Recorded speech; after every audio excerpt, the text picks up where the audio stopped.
Praise the lord. ప్రభువైన యేసుక్రీస్తు నామమున మీ అందరికీ శుభములు. మన యొక్క దిన భాగంలో నుండి ఆదికాండము 15వ అధ్యాయము 6వ వచనం. అతడు యెహోవా నమ్మెను గనుక అది అతనికి నీతిగా ఎంచెను. ఈ యొక్క వచనము బైబిల్ గ్రంథం అంతటా చాలా ముఖ్యమైనదిగా కనబడతా ఉంది. సువార్త యొక్క సంపూర్ణ సారాంశము ఈ వచనంలోనే ఉంది. మనం దేవుని దృష్టిలో నీతిమంతులంగా ఎంచబడాలి అని అంటే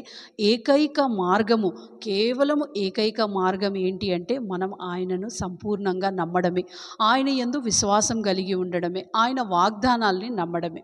ఈ వచనాన్ని మనం ఒక్కసారి చూసుకున్నట్లయితే అబ్రహాము దేవుని నమ్మెను అనే మాట మనల్ని చాలాసార్లు ఆగివైపోయినట్లుగా చేస్తూ ఉంటుంది.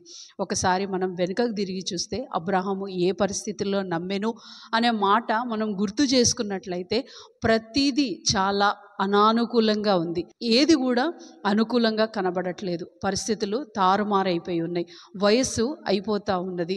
పిల్లలు లేని స్థితి, గుడారంలో ఉండే స్థితి, పరదేశంలో ఉండే స్థితి, తన వారు ఎవ్వరూ లేని సందర్భంలో దేవుడు బయటికి తీసుకొచ్చి నువ్వు ఆకాశ నక్షత్రములను చూసి అగో అక్కడ అలాగా నీ పిల్లలు నీ సంతతి వారు ఉంటారు అనే మాటను చూసి నమ్మాలంటే అక్కడ ఏది కూడా లేదు.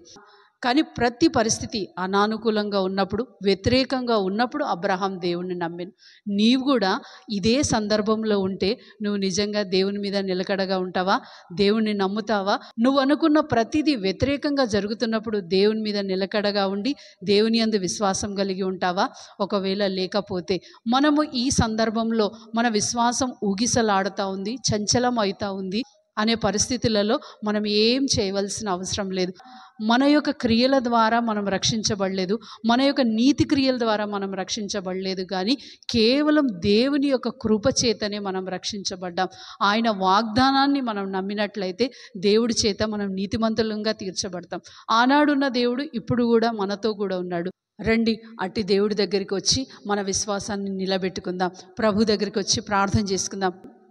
ప్రియమైన తండ్రి, యేసు ప్రభు ఘనమైన నామంలో నీ యొక్క పాద సన్నిధిలో చేరి అబ్రహాము ఏ విధంగా అయితే ఏమీ లేని సందర్భంలో, ప్రతిదీ అనానుకూలంగా ఉన్న సందర్భంలో నిన్ను నమ్మాడో అట్టి విశ్వాసము నాకు దయచేయమని ప్రార్థిస్తూ ఈ రోజంతట్లో ఎటువంటి అనానుకూలంగా ఉన్నప్పటికీ, ఎటువంటి వ్యతిరేక పరిస్థితులు ఉన్నప్పటికీ నీ మీద మా విశ్వాసం నిలకడగా ఉండునట్లుగా మాకు సహాయం దయచేయమని ప్రార్థిస్తూ యేసుక్రీస్తు పరిశుద్ధమైన నామంలో ప్రార్థిస్తున్నాం తండ్రి.